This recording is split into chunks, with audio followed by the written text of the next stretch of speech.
day starts around 6 a.m. and finishes around 12 midnight.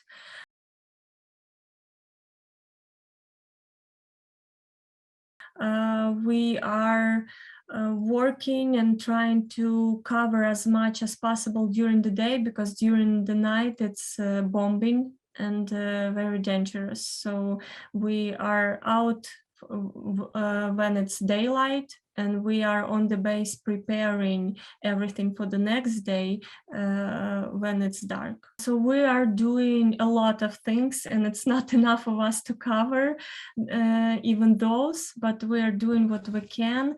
We focusing on feeding people, because we have a very well-equipped kitchen that we just finished recently, which right now serving 600 portions of food per day.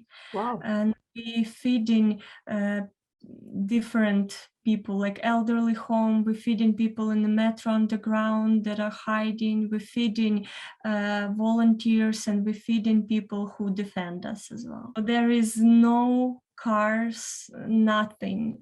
All the shops closed, and at some parts you can see destroyed buildings that were bombed, like civilian buildings. I saw yesterday, we were driving in the city, and I saw burned cars on the road, and like after fights.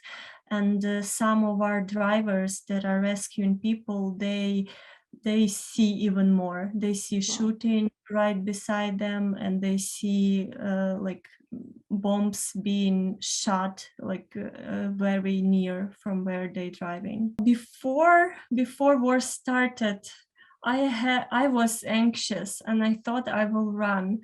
But when the day came, me and some other volunteers here, we gathered together and we prayed, and we all got this deep sense of peace, and even more than peace, like readiness to go and to do something.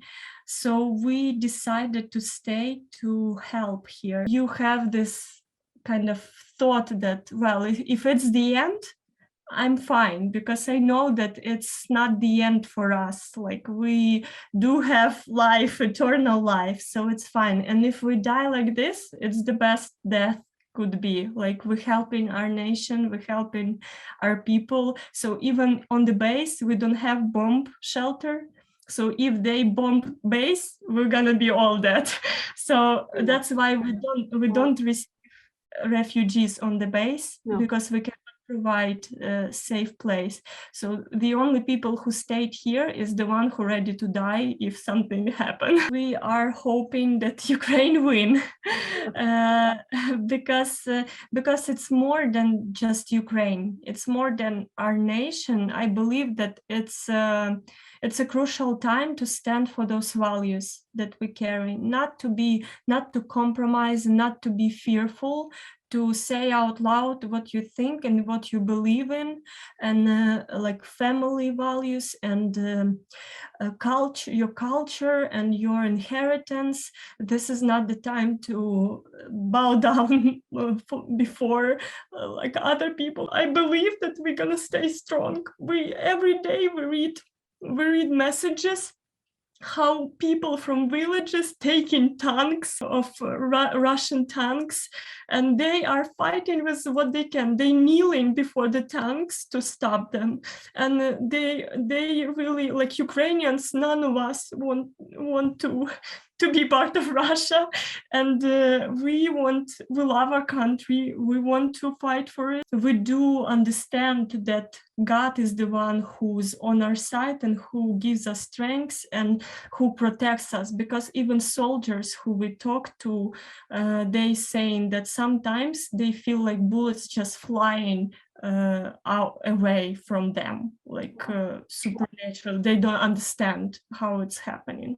So I believe that this is all those prayers of millions and millions of people that praying and interceding for us. So this is why I'm like, as like never before, I know that prayers are important and they have power and they do change our reality.